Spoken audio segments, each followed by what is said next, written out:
সবাইকে স্বাগতম নতুন আর একটি ভিডিওতে। এবং আজকের ক্লাস সম্পূর্ণ দেখুন। এবং যারা রাষ্ট্রবিজ্ঞান থেকে ক্লাসের জন্য অনেকবার রিকোয়েস্ট করেছিলেন, আজকের ক্লাস শেষ পর্যন্ত দেখবেন। আশা করছি এই ক্লাস দেখার পর এখান থেকেও কিন্তু 1-2 মার্ক পরীক্ষার মধ্যে কমন পাওয়ার সম্ভাবনা থাকবে। পেজটি অবশ্যই ফলো করুন। দেখুন, গণপরিষদ থেকে ক্লাস দিয়েছিলাম এবং সেই ক্লাসের ভিত্তি করে আজকের ক্লাসটি হবে প্রস্তাবনা। এখন আমি এত সহজ করে বুঝাবো এবং চাকরির পরীক্ষায় কী প্রশ্ন আসে এগুলোই ডিসকাস হবে, এর বাইরে কিন্তু আমি ডিসকাস করি না, ঠিক আছে? দেখুন, প্রস্তাবনা কি, আমরা যখন ছোটোবেলায় বিভিন্ন রচনা লিখতাম না, যে অবশ্যই ছোটোবেলায় রচনা লিখেছি, শুরুতেই থাকতো ভূমিকা। মনে রাখবেন, ভারতের সংবিধানের ভূমিকাই হলো প্রস্তাবনা বা মুখবন্ধ। আচ্ছা, এই প্রস্তাবনা ভারতের দেশে তো বিভিন্ন দেশ থেকে দাঁড় করে করে বিভিন্ন কিছু নিয়ে আসা হয় ভারতের সংবিধানে। যেমন ডিপিএসপি নিয়ে আসা হয়েছে আয়ারল্যান্ড থেকে, নির্দেশমূলক নীতি, এটা বারবার পরীক্ষার মধ্যে জিজ্ঞেস করে। সংবিধান সংশোধন দক্ষিণ আফ্রিকা থেকে নিয়ে আসা হয়েছে। প্রস্তাবনাও কিন্তু ভারতের সংবিধানে কোনো এক দেশ থেকে নিয়ে আসা হয়েছে। তো এখন আপনাদের মাথার মধ্যে প্রশ্ন আসতে পারে যে কোন দেশ থেকে, ধরুন আমি জিজ্ঞেস করলাম যে প্রস্তাবনা কোন দেশ থেকে নিয়ে আসা হয়েছে, যারা পারবেন অবশ্যই আপনার উত্তর বলুন। সঠিক উত্তরটা হবে মার্কিন যুক্তরাষ্ট্র থেকে কিন্তু ভারতের সংবিধানে প্রস্তাবনা নিয়ে আসা হয়েছে। এখন প্রশ্ন যদি আপনাকে দেওয়া হয় যে প্রস্তাবনা মার্কিন যুক্তরাষ্ট্রে কত সালে যুক্ত হয়েছিল, সঠিক উত্তর হবে 1787 সালে। 1787 সালে প্রথমবারের মতো প্রস্তাবনা মার্কিন যুক্তরাষ্ট্রের সংবিধানে কিন্তু যুক্ত হয়েছিল, ঠিক আছে? মার্কিন যুক্তরাষ্ট্র থেকে কিন্তু দাঁড় করে ভারতে নিয়ে আসা হয়েছে। আচ্ছা, এখন ধরুন প্রস্তাবনা কয়বার সংশোধন হয়েছে। ধরুন পরীক্ষার মধ্যে বারবার এই প্রশ্ন দেওয়া হয় যে প্রস্তাবনা কয়বার সংশোধন হয়েছে। এটা মনে রাখবেন, ভারতের সংবিধানে শুধুমাত্র একবার প্রস্তাবনা সংশোধন হয়েছে, শুধুমাত্র একবার। আচ্ছা, প্রস্তাবনার জনক কাকে বলা হয়? ধরুন আপনাকে প্রশ্ন জিজ্ঞেস করা হলো যে প্রস্তাবনার জনক কাকে বলা হয়, এবং এটার উত্তর হবে পণ্ডিত জওহরলাল নেহেরু। আচ্ছা, জওহরলাল নেহেরু কে ছিলেন? ভারতের প্রথম প্রধানমন্ত্রীও কিন্তু জওহরলাল নেহেরু ছিলেন।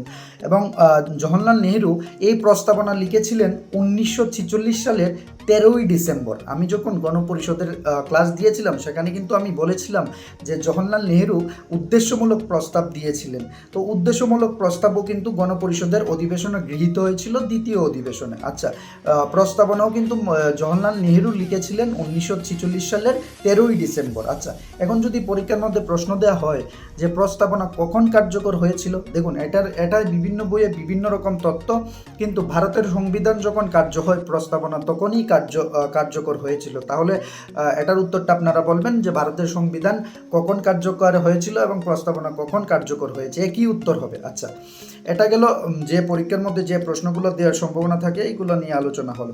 এখন প্রস্তাবনা একবার সংশোধন হয়েছে, তো একবার সংশোধন হয়েছে, পরীক্ষার মধ্যে প্রশ্ন দেওয়া হয় কত সালে সংশোধন হয়েছে। সঠিক উত্তর হবে 1976 সালের 42তম সংবিধান সংশোধনীর মাধ্যমে প্রস্তাবনা সংশোধন করা হয়। এবং এখানে কিন্তু 3টি শব্দ যোগ হয়েছিল, এটা আপনারা কমেন্ট বক্সে জানাবেন। আমি ধর্মনিরপেক্ষ, সমাজতান্ত্রিক, আরেকটা শব্দ বাকি রয়েছে, এটা কিন্তু আপনারা কমেন্ট বক্সে অবশ্যই জানিয়ে দেবেন। এবং বারবার পরীক্ষার মধ্যে দেওয়া হয়েছে যে প্রস্তাবনা কততম সংবিধান সংশোধনে 3টি শব্দ যুক্ত হয়েছিল। সঠিক উত্তর হবে 42তম এবং 1976 সালে। সমাজতান্ত্রিক, ধর্মনিরপেক্ষ এবং আরেকটা শব্দ রয়েছে, এটা কিন্তু আপনারা কমেন্ট বক্সে বলবেন। যারা প্রস্তাবনা সম্পর্কে ক্লাস করেছেন অবশ্যই এটা আপনারা বলবেন। দেখুন, এখান থেকে প্রশ্ন দেওয়া, প্রস্তাবনার এই প্রশ্নটা বারবার এসেছে। এখন আপনাদের সামনে প্রশ্ন থাকতে পারে যে প্রস্তাবনার জনক কাকে বলা হয়, তখন উত্তর হবে পণ্ডিত জওহরলাল নেহেরু।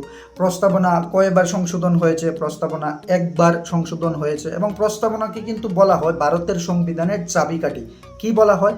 প্রস্তাবনাকে বলা হয় ভারতের সংবিধানের চাবিকাঠি, প্রস্তাবনাকে বলা হয় ভারতের সংবিধানের আত্মা। এখন যদি পরীক্ষার মধ্যে আপনাকে জিজ্ঞেস করা হয় যে ভারতের সংবিধানের আত্মা কাকে বলা হয়, তখন কিন্তু আপনাদের উত্তরটা হবে প্রস্তাবনাকে। চাবিকাঠি যদি বলা হয় তখনও কিন্তু হবে এই আপনার প্রস্তাবনা। তারপর এই 1973 সালে কেশববন্দি ভারত এবং কেরালার মধ্যে একটা কোর্টের মধ্যে একটা শুনানি চলছিল, তখন কিন্তু 1973 সালে বলা হয়েছে প্রস্তাবনা ভারতের সংবিধানের অংশ। তখন কিন্তু বলা হয়েছিল প্রস্তাবনা ভারতের সংবিধানের অংশ, ঠিক আছে? তো বিভিন্ন জায়গায় বিভিন্ন রকম রায় দেওয়া হয়েছে। এই প্রশ্নটাও কিন্তু পরীক্ষার মধ্যে আসার সম্ভাবনা থাকে, এটা মনে রাখবেন 1973 সালে। এখন পরীক্ষার মধ্যে যে জিনিসগুলো ডিসকাস করা হয় যে কোন দেশ থেকে নেওয়া হয়েছে, দেখুন কোন দেশ থেকে নেওয়া হয়েছে আমি আবার ডিসকাস করে দিই, তাহলে বুঝতে সুবিধা হবে, বিষয়টা আর জটিল হবে না আপনার জন্য। কোন দেশ থেকে নেওয়া হয়েছে, প্রস্তাবনার জনককে, প্রস্তাবনা জওহরলাল নেহরু কবে লিখেছিলেন, তারপর প্রস্তাবনা কবে গৃহীত হয়েছিল, তারপর প্রস্তাবনা কখন সংশোধন হয়, যে 1976 সালে।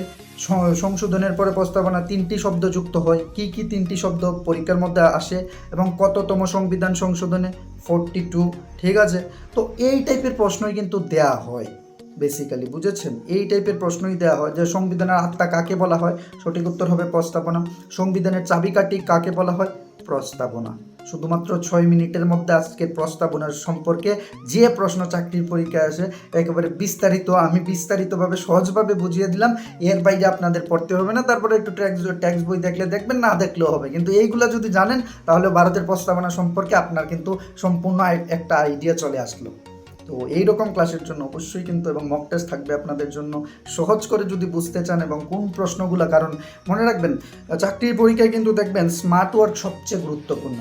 অনেকে আছে গাধার মতো পরিশ্রম করে কিন্তু মার্ক আসে না, কিন্তু স্মার্টভাবে যদি আপনি ক্লাসগুলো করতে পারেন, আশা করছি চাকরির পরীক্ষায় বা টেট বলুন বা বিভিন্ন কম্পিটিটিভ এক্সামে আপনার সফলতা কিন্তু অবশ্যই আসবে। তো ক্লাসটা কেমন লাগলো কমেন্ট বক্সে জানান। আর সহজভাবে আমি দেখুন এই 6 মিনিটের ক্লাসের জন্য আমাকে কিন্তু প্রায় 4 থেকে 5 ঘন্টা পড়াশোনা করতে হয়েছে, যে কোন জায়গা থেকে প্রশ্ন সেট করা হয়। তো অবশ্যই পেজটি ফলো করুন, ভিডিওটি শেয়ার করে দিন, এবং আর কোনো ক্লাস দেখতে হবে না।